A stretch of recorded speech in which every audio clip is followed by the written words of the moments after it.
Do not step over dollars to pick up dimes. Let me repeat that. Do not step over dollars to pick up dimes.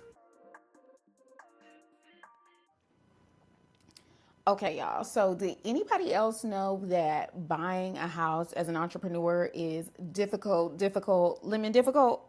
Okay, so y'all already do. It's just me that's just now finding out. Okay. Oh my gosh, y'all. So, I have been in this home buying process for probably the past couple years. I honestly didn't really get serious about my home buying journey until a couple years ago because I liked living in apartments. I was a single adoptive mother and well, actually, let me back that up a bit. I always wanted to purchase real estate, right? I read Rich Dad Poor Dad at a very young age, and I was like, oh, I got to get into real estate. At some point in time, I had this very toxic pastor. That's like the first time I learned the definition of the word narcissist. I had this really toxic pastor, and I remember one day talking about buying a home, and he was like, oh, you don't need to do that. You just need to let your husband buy you a house. And then to add to that, he also said, what you need to do is always make sure that you buy a new car. The exact opposite of everything I knew. Like, I knew better. But honestly, I was like, okay, as a young single adoptive mother, it is really important that I have a reliable vehicle for me and my daughter, right? So I put off buying a home. And honestly, I loved living in an apartment. I've always had really nice apartments, very affordable. And, as a single woman, I didn't have to worry about landscaping and things of that nature. So, it had its pros and cons. But fast forward to a decade and one ex-husband later, your girl still ain't got no house, right? And honestly, I probably would have been okay with continuing to rent. Some people might not agree with that philosophy, but I do believe in ownership and legacy. So the thing that prompted me to really get serious about my home buying journey is I've never allowed myself to feel settled in anywhere because I was always like, well, I don't know when I'm going to move again. So I didn't really hang pictures on the wall or put holes in the wall or things of that nature. I just didn't want to go through that process. Well, I'm at this point in my life where I'm like, okay, well, I'm finally ready to start feeling settled in. So I decided to get really serious about the home buying process and seeing what it would take for me to qualify for a home. Now, back in the day, I used to have a W-2 job. But since 2018, I've been running my own business. And qualifying for a mortgage when you're self-employed is very different than qualifying for a mortgage when you have W-2 income. So, needless to say, I faced a lot of obstacles and sticky situations, but I feel like I'm closer than I ever have been at this point. So, definitely, I had to work on my credit. I don't have any derogatories. I don't have any lates. It's just not the type of person I am. I've always taken care of my credit from a very young age. My mom told me, by no means do you ever get into debt, right? She never told me about late payments and derogatories or anything of that nature, but I always saw her balancing her checkbook, paying her bills on time, et cetera, et cetera. So, I paid my bills on time and I had the resources, thankfully, to do so.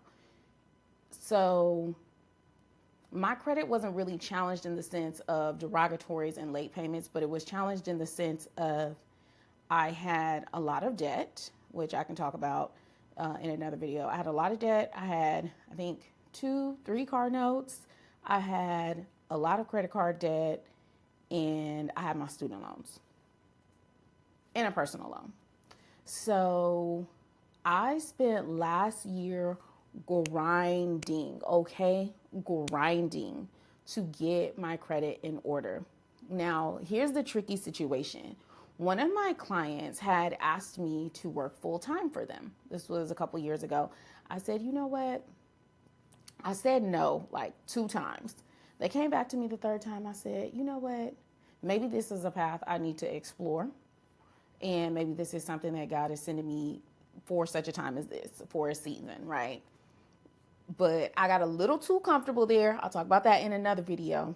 I ended up staying at that job for 2 years, I believe.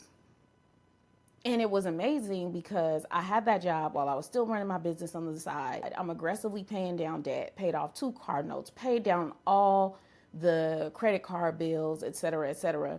And then guess what? I had pushed myself so hard that I got to the point where I had a business partner of mine say, I'm worried about you. Are you okay? I had a business coach send me a video on high functioning depression. And I was like, oh my gosh, like this is me to the T.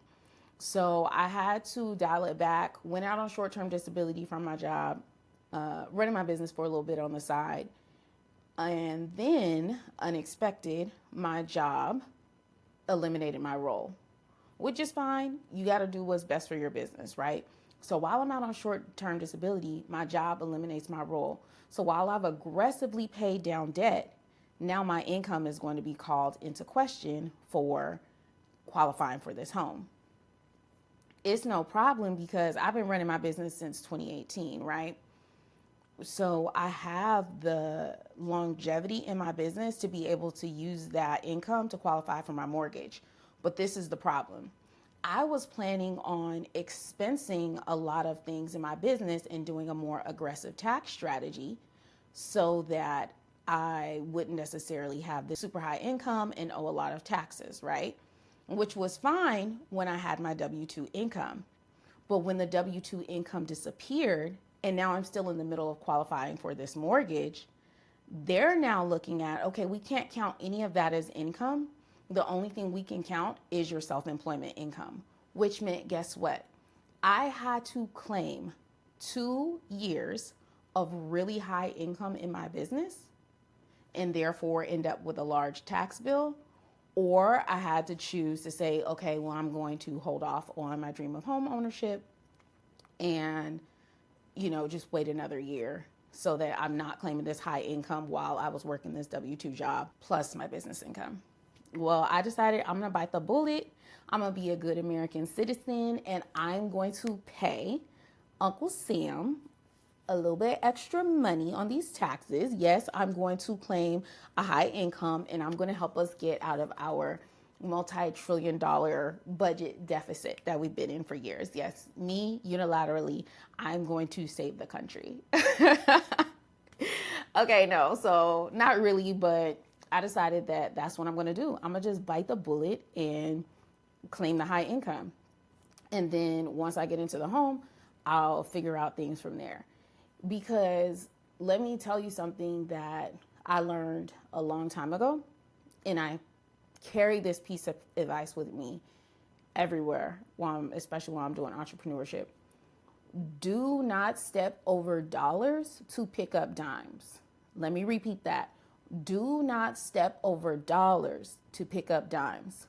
So sometimes what happens is, as entrepreneurs, when we are trying to lower our tax bill, we will aggressively expense things through our business.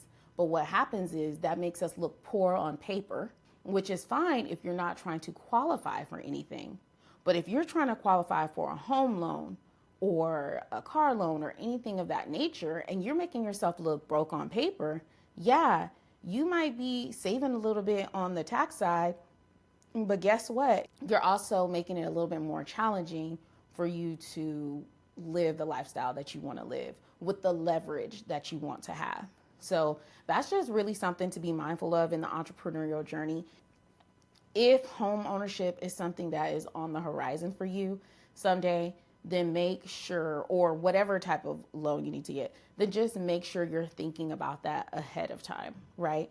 I honestly, and it doesn't take 2 years. I filed an extension on my 2023 taxes, right? So I had until October. That's to file the tax return, not to pay the estimated taxes. You want to do that in advance so you don't get a bunch of penalties and interest if you can, right?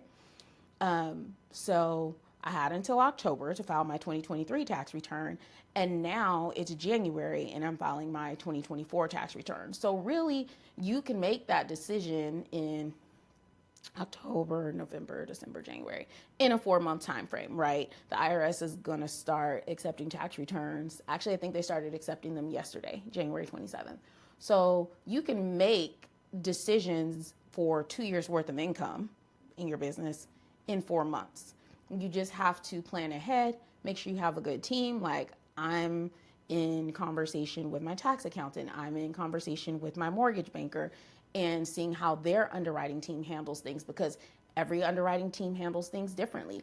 Now my mortgage banker is telling me, hey, since you've been in business for so long, we might be able to just use 1 year of business income, which means, oh, technically I didn't have to pay the IRS all that money for 2023, right? So just work with your specific team, see how your underwriting team, with whoever you're getting your mortgage from or your car loan from or whatever, see how they view and evaluate your income, and then work with your tax accountant or CPA to make decisions from there. All right, y'all. It's your biz bestie signing off. Peace.